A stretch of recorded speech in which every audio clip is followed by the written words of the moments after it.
everybody, the Rep 49er here. We are going to winterize a 2006 GSXR 600. I've already got the bike pretty well ripped apart, and this is just going to be a quick winterization. I live in a state where the climates change a lot through the winter times and they go up and down frequently. So I'm going to be fogging my engine to help prevent any condensation and corrosion inside of the engine. You will also need some stable for your fuel. Just go ahead and top off your fuel, and you're going to need about 1.5 ounces for your bike. Most bikes are about a 3.5 gallon tank, so 1.5 ounces. There's obviously directions on the back, and you can follow the milliliters here, or you can follow your ounces here. It's quarter, half, 3/4, 1 ounce. I've already added the stable to my bike, so I don't need to worry about adding any stable fuel. Next, we're going to fire it up, and we're going to fog the engine, and I will show you how to fog the engine.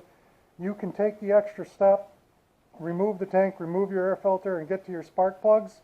Take your spark plugs out after you fog the bike, and you can spray a couple of squirts of fogging oil in down to your cylinder to give it that little added bit of extra protection. Otherwise, I'm going to show you everything step by step that we need to do, and we will break this all down for you.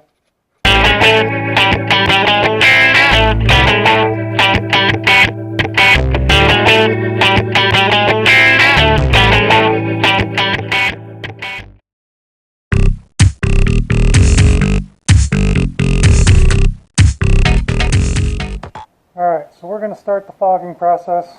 Like I said, you cover up one of these holes, stick your little nozzle in there and spray while the bike is running. So we're going to get this fired up, and then we'll change the camera position. You should be able to see some change in the exhaust when the fogging oil is hit into the compartment the right way.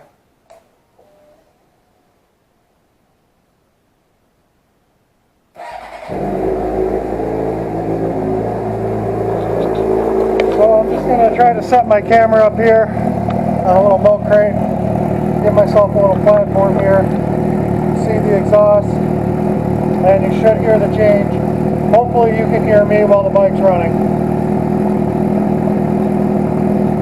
So we're going to cover the one hole, like I said, and give it some sprays.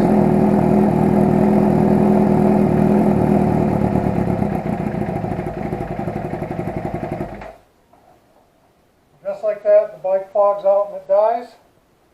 And that's pretty much it. You've already fogged your bike. You don't have to worry about too much after this point.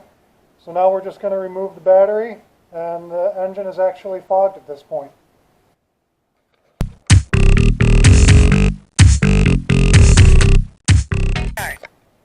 Alright, so we're going to give you guys my view of taking and fogging the bike.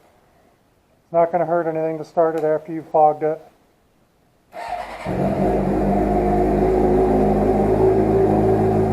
So here's kind of what you're looking at doing here. It's going to be kind of hard to see with the headlight in the way, but you want to get your air nozzle in here for your fogging oil. Cover the other side with your hand. You're going to hear the bike kind of die out.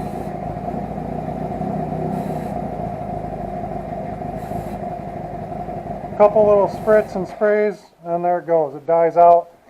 Now when you try to start it again in the spring, it's going to sound like this. So it's going to be kind of rough starting.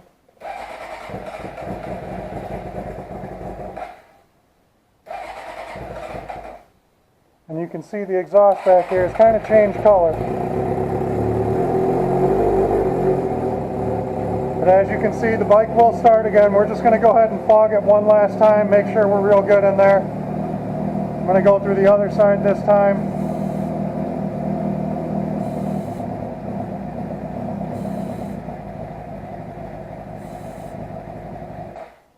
So basically what that does is it chokes out the bike because you're adding in a bunch of fluid that it doesn't want in there.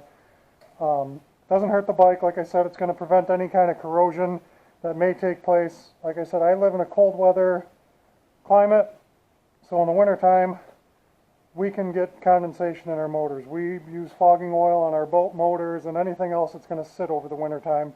Our climates can vary 20 degrees or better per day because we live in a shitty climate. But anyways, that's the fogging portion. We're going to get on the removal of the battery here real quick, and that'll be the quick winterization, and you'll be all set. You won't have to worry about anything. And again, like I said, you can take off your gas tank, go through and take out your air filter, and housing, get underneath that, and you should be able to get to your spark plugs, and you can spray a little fogging oil down in the cylinder of that as well. In the spring, I'll be changing my spark plugs, so I'll demonstrate that a little bit and how to get to that. Until then, this is where we're going to go.